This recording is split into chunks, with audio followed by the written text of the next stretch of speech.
in terms of the Oilers' rush offense, they were facing one of the best teams in the regular season on defending off the rush. But it seems in this series that the Oilers have found a lot of raceway out there to score off the rush. Break it down for us. Yeah, before we even get it, I just find that maybe, sometimes playoff runs can weigh heavier on specific players or specific units. So like the D-core, I find at times Dallas, just before we dive into this, their D at times, the Suitors, the Petrovich who have to come in, the Tanevs, guys like that, the Lindells, they haven't been following the play up the ice. That is the best way to close the gap, is actually when the play is moving up the ice away from your zone, when your team actually has possession, so that when the possession changes hands, your gap is established. And a lot of times people think it's afterwards. Usually that becomes too late, and then you might have to serve. So let's dive in. It's 4 clips, but we could see that there is a bad change once in a while, and or the D not following up the play to support and really close that gap. So let's fire up those clips. So here's a forecheck, real simple. There's 2 guys deep right here. Now there's 3 guys on 1. 3 guys is a terrible look for Dallas right now. And look at the gap. That is over 30 feet of space between Suter and Nurse. And then he's just going to get picked at the net, and it creates chaos. Tanev loses his guy, and it's a broken play at the net. He tackles his own goalie. And he tackles his own goalie. Here again, watch 2 guys. Watch these 2 guys. Bouchard is behind them. He ends up scoring. You always track inside dots. Always. Big gap. Johnson is hoping. Marchand is hoping. And that's Bouchard. He's not known for his wheels. No offense. And he beats them all the way to the goal mouth. Those plays can't happen. So Dallas, it's a little bit of self-inflicted, giving up way too much space.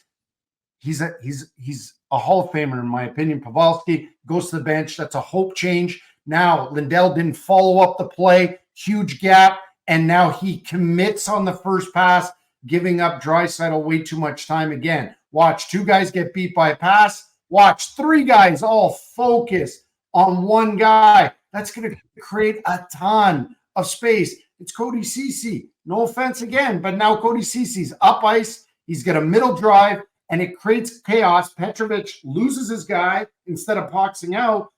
And these can't happen. These are more of Dallas self-inflicted wounds and Edmonton just foaming at the mouth going, thank you very much, and everybody's ready to jump in the rush.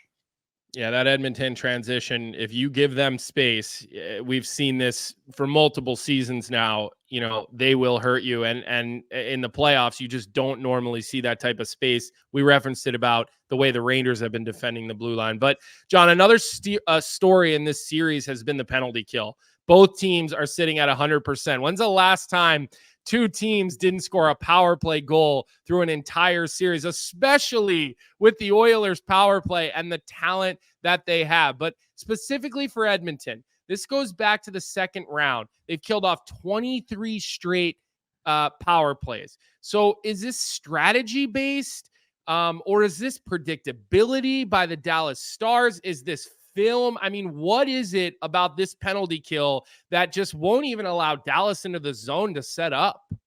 So basically the 2 main penalty killings that we see nowadays are either a diamond or what has either been called a T intersection with what's called a flush down or a top down. So they want to deny east-west passes through the slot or to a bumper, and then they want to just squeeze you down into a small quadrant deep in the zone.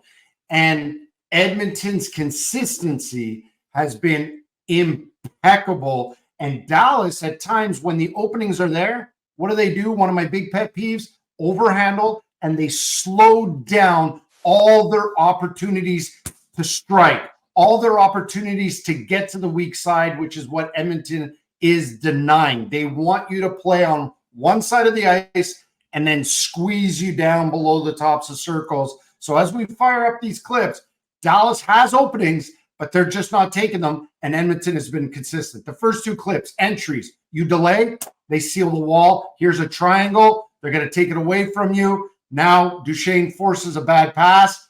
Again, skilled guy's going to make that pass 9 times out of 10. You want to delay with a bump back off the wall? Watch Connor Brown. Thank you very much. And those two forwards are interchangeable. This we call an inside trap against a D on his off wing. What's got to happen here, though, is Heiskanen's got to move it quicker. Johnson needed to move it quicker. They don't. Watch the exchange again. Now, Derek Ryan's going to move back to the middle. They deny the east-west. They deny east-west. And again, too tight to the net and too slow of a reaction. They sweep you down, watch the adjustment. He gets up. Watch this communication. He's like, it's okay. I'm going to cut off the top. Don't you move. And look how slow it is from Dallas. Robertson standing still when he catches this pass. Darnell Nurse takes away second post, and Skinner sees everything. It's becoming too predictable, and give Edmonton a ton of credit. It's the consistency. You get beat by a low to high pass, number one job, cut the ice in half, F2, and then get replaced underneath. And it's just the consistency. Down low, back in the day, you'd never think a forward would be in the corner. F1's in the corner. Watch Connor Brown. He reads, and watch the reaction from the forward in the corner. So deny the weak side, which was available. That original F1, sprint to the middle. Now they flush you back down. And again, I feel like Dallas, once they're on one side of the ice, they're not doing enough to get to the other side. They've got to get to the other side. They're being too predictable, and it's forcing them into a lot of long-range shots, which then becomes easy peasy type of work for Skinner. So watch again on an entry. They squeeze you down the wall. Watch the read by Fogle. But I think here's an opening for Dallas. They've got to use a short bump, and then the weak side's open. Again, use the bumper, go to the weak side, and they're forcing plays, and it's forcing them into long-range shots. And you're going to do this. You're denying the slot. You're forcing everything to the perimeter. And this was the best example of when they did use the bumper. This is something that they're going to have to use. But I still feel for Heiskanen being one of the best out there, he's overhandling it at times, and they've got to get to the weak side. But Edmonton has been fantastic and consistent. So, John, before we let you go, 15 seconds, I had Leon Draisaitl say after Game 4 that one of the most impressive things to him about the Oilers' penalty kill is that they've been able to dictate the pace to the other team's power play. Is there something to what he's saying? Well, they get up ice, so they make you slow down at times, right? Heiskanen, it's a beautiful bounce, right? When he comes out from behind the net, they always do this big flyby, and it makes him stutter step. So they, again, affect his pace. And then down low in the offensive zone or in their D zone, because they're sweeping them down, they're dictating their pace with the puck. They're dictating their direction where they skate to areas. And to exactly his quote, they are dictating everything from A to Z on the penalty kill. Fantastic stuff. He is Jon Goyens, 2-time Quebec League head coach and one of the best in the business at breaking down video. This is the Coach's Room. Thanks a lot, John. Thanks, guys. What's up, hockey fans? If you enjoyed that video, then you need to be hitting the subscribe button right here at Daily Faceoff. Exclusive interviews and analysis from our hockey insider Frank Seravalli, fantasy updates from Brock Sagan, and a daily live show at noon Eastern, Monday through Friday. You don't want to miss any of the fantastic content, so hit that subscribe button.